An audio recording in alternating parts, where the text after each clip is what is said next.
एक बार एक बादशाह सर्दियों की शाम जब अपने महल में दाखिल हो रहा था तो उसने एक बूढ़े दरबान को देखा जो महल के सदर दरवाजे पर पुरानी और बारीक वर्दी में पहरा दे रहा था।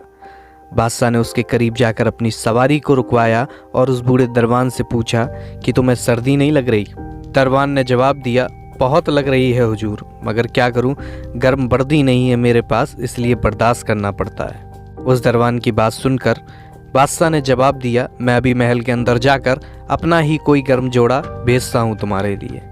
दरबान ने यह सुनकर बादशाह को फर्सी सलाम किया और अजीजी का इजहार किया, लेकिन बादशाह जैसे ही महल में दाखिल हुआ दरबान से किया हुआ वादा भूल गया और अगली सुबह दरवाजे पर उस बूढ़े दरबान की अकड़ी हुई लाश मिली और करीब ही मिट्टी पर उसकी उंगलियों से लिखी हुई यह तहरीर भी। उसने लिखा था कि बादशाह सलामत रहें, मैं कई सालों से सर्दियों में इसी नाजुक वर्दी में दरबानी कर रहा था, मगर कल रात आपके गर्म लिबास के बादे ने मेरी जान निकाल दी।